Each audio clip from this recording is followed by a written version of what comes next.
శ్రీ వారాహి తంత్ర జ్యోతిష్యం పరిహారాలు. నమస్తే, వెల్కమ్ టు శ్రీ వారాహి తంత్ర జ్యోతిష్య పరిహారాలు ఛానల్కి స్వాగతం, సుస్వాగతం. ప్రముఖ తంత్ర జ్యోతిష్యులు పాలంకి సుబ్రహ్మణ్య శర్మ గారు మనతో పాటు ఉన్నారు. నమస్తే గురువుగారు. నమస్తే అమ్మా.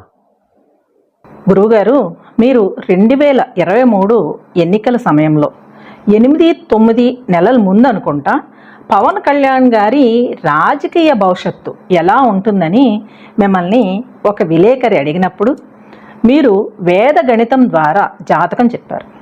ఆయనకి విపరీత రాజయోగం ఉందని, సమ్మోహన శక్తి పెరుగుతుందని చెప్పడం జరిగింది. కానీ మిగిలిన జ్యోతిష్కులు ఎవరు గత ఎన్నికలను దృష్టిలో పెట్టుకొని వైఎస్ఆర్ పార్టీ వస్తుందని చెప్పారు.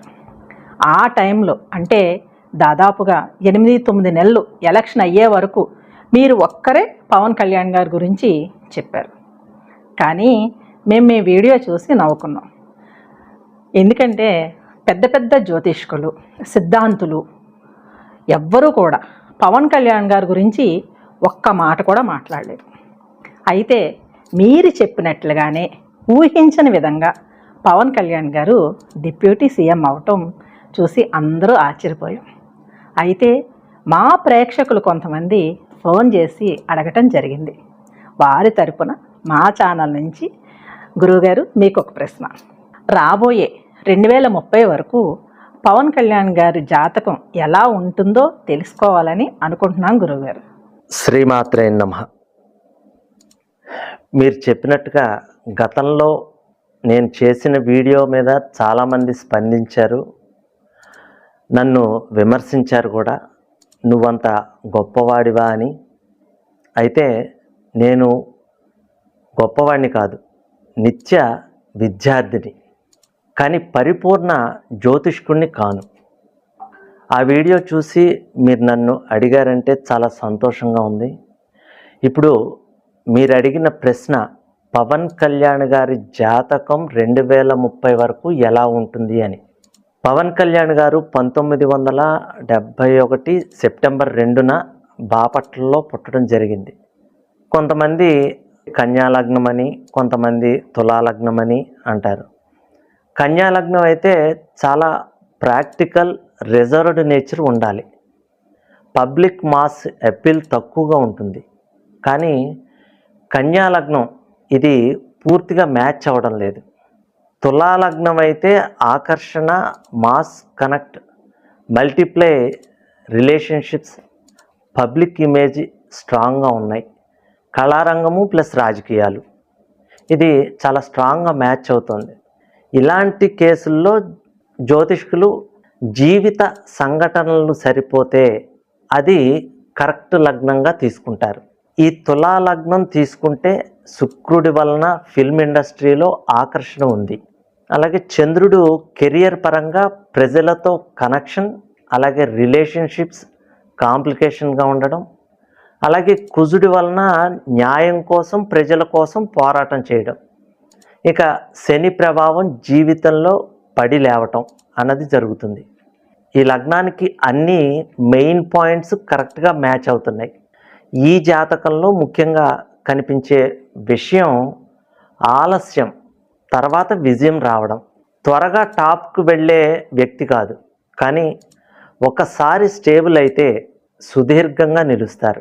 ఇక చంద్రకుజ ప్రభావం వల్ల ప్రజలతో ఎమోషనల్ కనెక్షన్ చాలా స్ట్రాంగ్గా ఉంటుంది.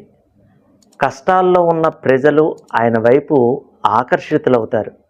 ఇది రాజకీయాల్లో పెద్ద ప్లస్ పాయింట్ అవుతుంది. అయితే శని ప్రభావం వల్ల దగ్గరి వాళ్ళతో లేదా పార్టీ లోపలే సమస్యలు రావచ్చు. సపోర్ట్ ఉన్నవాళ్లే ఒక టైంలో దూరం కావచ్చు. అయితే ఈయనకి పవర్ యోగం ఉంది, కానీ జాతకంలో పవర్ అంటే పదవి యోగం. అయితే ప్రశ్నాలగ్నం ద్వారా చూసినట్లయితే ఆనాడు కూడా చెప్పాను, సమ్మోహన శక్తి విపరీతంగా పెరుగుతోంది, ఈయన ఆపడం కష్టమని. ఇప్పుడు 2026, 2028 మధ్య కీలక నిర్ణయాలు తీసుకుంటారు. అయితే పొలిటికల్ పొజిషన్లో బలం పెరుగుతుంది. ఇక 2029 తర్వాత పెద్ద స్థాయిలో పదవీ యోగం ఉంటుంది. ఇది రాష్ట్ర స్థాయిలో కీలక నాయకుడిగా స్థిరపడే అవకాశాలు ఉన్నాయి. ప్రజల ముందు మంచి ఇమేజ్ ఏర్పడుతుంది, కానీ లోపల చాలా గందరగోళంగా ఉంటారు. ఇంకా విచిత్రం ఏంటంటే ఈ గందరగోళం నుండి ఇంకా స్ట్రాంగ్గా తయారవుతూ ఉంటారు ఈయన. అయితే వీరి జీవితం ఒకేసారి కాదు, మళ్ళీ మళ్ళీ స్టార్ట్ అవుతూ ఉంటుంది. ప్రజల కోసం పని చేయాలి అనే కర్మ ఈయనకు బలంగా ఉంది. శత్రువులు ఎక్కువ ఉన్నా కానీ చివరికి గెలిచే యోగం ఉన్న జాతకం. నిజం చెప్పాలంటే ఈయనకి వ్యక్తిగత జీవితం ఎప్పుడు సింపుల్గా ఉండదు. పవన్ కళ్యాణ్ గారికి భవిష్యత్తులో అంటే 2026 నుండి 2027 ప్రారంభం వరకు ఇది కీలక మలుపని చెప్పవచ్చు. రాజకీయాల్లో పెద్ద బాధ్యతలు, పదవీ అవకాశాలు ఉంటాయి.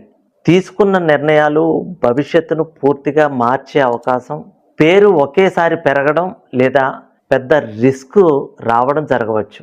అలాగే 2027 నుండి 2028 వరకు జీవితంలో స్టెబిలిటీ స్టార్ట్ అవుతుంది.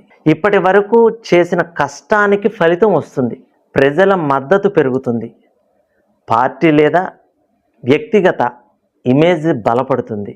ఇక 2028లో ఒక పరీక్ష కాలంగా చెప్పవచ్చు. ఈ టైంలో చాలా జాగ్రత్తగా ఉండాలి.